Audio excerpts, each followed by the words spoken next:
मकसद भारत की जनता को डराना नहीं बल्कि आँख खोलना है। महाकुंभ से पहले प्रयागराज में यूपी पुलिस को ऐसी पाकिस्तानी कुंडली मिली है जिसकी सच्चाई सुनकर योगी की रातों की नींद उड़ गई है। एक एक सबूत, एक एक दावा आपके होश उड़ा देंगे। पाकिस्तान कश्मीर में जो कर रहा है वो सिर्फ एक नमूना भर हो जाता। प्रयागराज में इतने इंसानों का शरीर जमीन पर होता, कई दिन गिनने में लग जाते। ये सब यूपी में हो रहा था जिस संगम में आप डुबकी लगाकर मां गंगा से आशीर्वाद लेने वाले हैं, उसी गंगा में कुछ लोग लाल रंग घोलने की तैयारी में थे। प्रयागराज के जिस मदरसे में नकली नोट छापने की मशीन मिली उसका सच तो बहुत बड़ा है। कई किताबें मिली हैं, किताबों में आरएसएस को मिटाने का प्लान है। किताबों में लिखा था आरएसएस को शांत करते हैं फिर हिंदुस्तान को कुछ सेकंड में हिला देंगे। 28 अगस्त के दिन पुलिस को एक छोटी सी लीड मिलती है। कोई एक आम व्यक्ति कॉल करता है, कंट्रोल रूम यूपी पुलिस, एक मदरसे में नकली नोट छप रहा है, कई लोग हैं, कुछ गड़बड़ है। इस छोटी सी लीड के बाद आईबी और यूपी पुलिस ने छापा मारा। पहले चैप्टर में ऐसा लगता है सिर्फ काली कमाई के मकसद से नोट छापने की मशीन लगाई गई थी, लेकिन जब दूसरा चैप्टर खुला तो फिर ऐसे खुलासे हुए कि खुद डीजीपी प्रशांत कुमार, सिंघम आईपीएस अमिताभ यश और एटीएस के कमांडोज के साथ सीएम योगी को भी यकीन नहीं होता। इस एक छोटे से मदरसे में इंडिया के कई राज्यों के बदले का भाव रखने वालों को जोड़ा गया।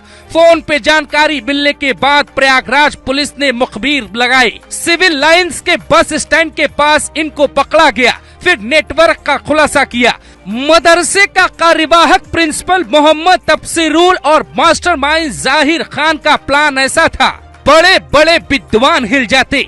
आप हमेशा पूछते हैं ना मदरसे में क्या पढ़ाई होती है, तो सुनिए पूरा सच। जाहिर खान जो मुख्य साजिश करता बताया जा रहा है वो इस प्रयागराज के मदरसे का छात्र है। इसके साथ एक आरोपी है जिसका नाम तफसीरुल इस्लाम है, वो भी छात्र है। मदरसे में पूरी प्लानिंग सिर्फ इस बात की थी कैसे मकसद को पूरा किया जाए। आईबी की टीम को मदरसे से जो किताबें मिली हैं उनमें एक किताब का नाम है आरएसएस देश का सबसे बड़ा संगठन। इसके लेखक है एसएम मुशर्रफ जो महाराष्ट्र के पूर्व पुलिस महानिरीक्षक की पोस्ट से रिटायर्ड है।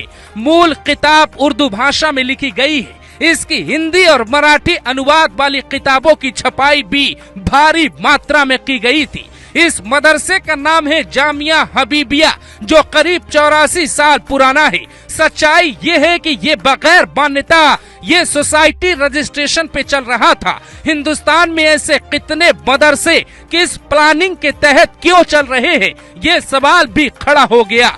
मदरसे की पहली मंजिल पर एक कमरे में 100 के नकली नोट छापे जा रहे थे। मास्टरमाइंड जहीर खान, मौलवी तफसीरुल और 2 आरोपियों को गिरफ्तार किया गया। पुलिस ने मदरसे के मैनेजर शाहिद से भी लंबी पूछताछ की। पूछताछ के दौरान उसने वो कहानी कबूली जो हमारे आपके लिए ठीक नहीं है। उधर तफसीरुल के पकड़े जाने के बाद से उसके परिवार के कई सदस्य घर से गायब क्यों हैं? चारों आरोपियों में एक ओडिशा का रहने वाला जिसका नाम जाहिर खान है, उम्र 23 साल। पुलिस जांच में पता चला कि मदरसे का मौलवी मोहम्मद तफसीरुल जिसकी उम्र 25 साल है वो गैंग का मास्टरमाइंड है। उसी ने जहीर और उसके साथियों को मदरसे में रुकने के लिए कमरा दिया था। मोहम्मद अफजल जिसकी उम्र 18 साल है वो मोहम्मद शाहिद जो सिर्फ 18 साल का है मिलकर मार्केट में नोट खपाने का काम करते थे।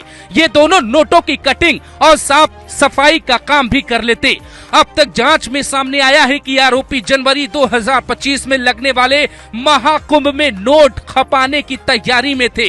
वहां कुछ बड़ा करने की प्लानिंग थी। इनके ग्रुप में पाकिस्तानी कुछ लोग जुड़ने वाले थे। ये पाकिस्तान के किसी बड़े संगठन के इशारे पर कुछ जाल बुन रहे थे।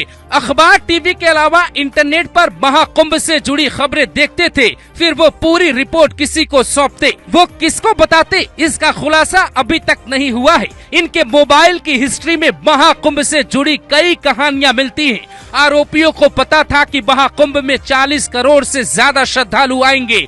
ऐसे में मकसद को पूरा करने का सबसे सटीक वक्त यही होगा। उनका प्लान बहुत बड़ा था, फिर भी ये देश, यहाँ के नेता, यहाँ के लोग कहते हैं डेमोक्रेसी है, सबको आजादी है। आजादी और संविधान के नाम पर क्या हो रहा है, इसका अंदाजा पूरी रिपोर्ट के बाद आपको हो चुका होगा। अब कमेंट करिए, मन का गुस्सा निकाल लीजिए, योगी पर यकीन कीजिए, पूछिए सवाल, अखिलेश यादव से पूछिए कि क्या यहाँ भी उन्हें डीएनए रिपोर्ट चाहिए।